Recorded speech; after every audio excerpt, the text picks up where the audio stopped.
centroid, the component of the beam, to the reference axis, and the centroid of the plate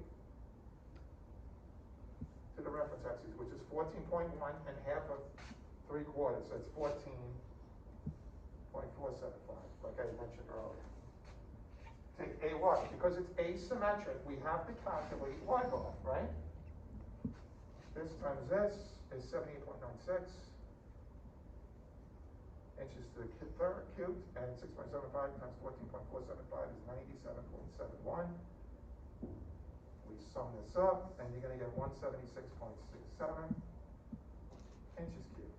And then we say the total moment, the total area's moment is equal to the sum of the component area's moments. That goes in here, that goes in here, and Y bar winds up being equal to 9.84 inches, right? This whole thing from here over, because it was not an axis of symmetry, we have to find the centroid. It's not even this chapter's work, right? It's chapter 5. So we should be good at this. The transfer distance. What's the transfer distance for the first one? What do you think?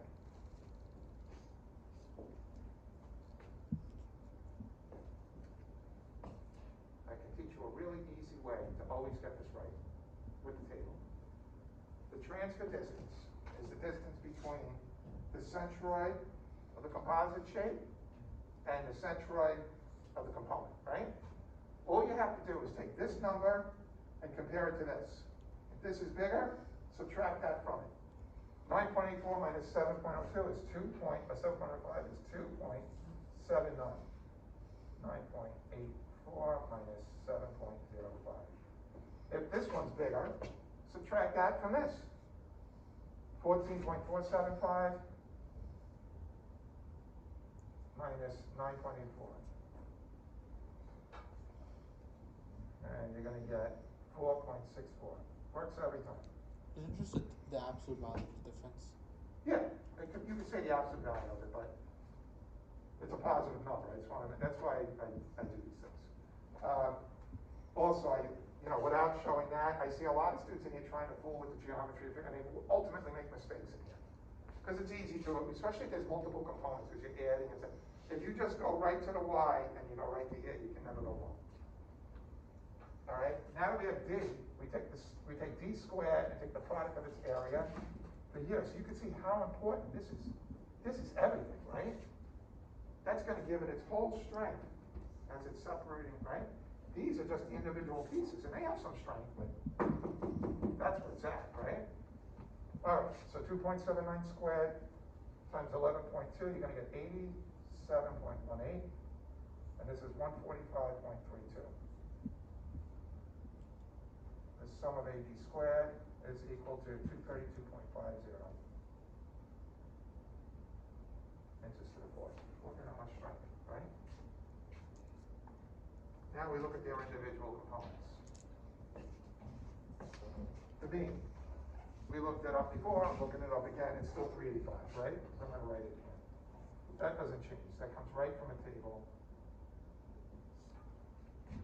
The plate is a rectangle, so we're going to do BH cubed divided by 12, right? Which is equal to, the base is 9 inches,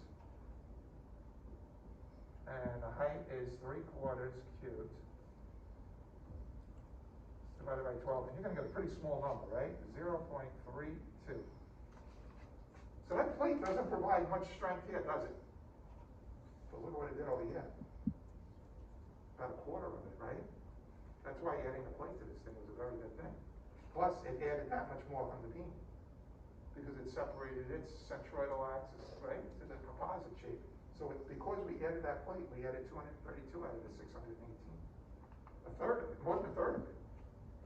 We add these two together, right? The sum of I sub 0x is equal to 385.32 inches to the fourth.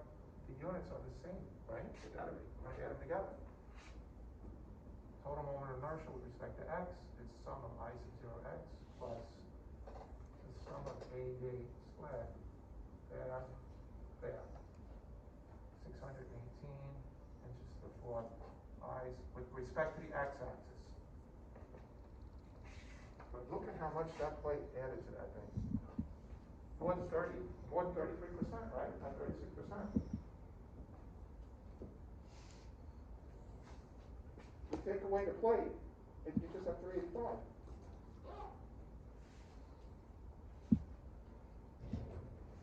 We use the reference axis on the bottom, right?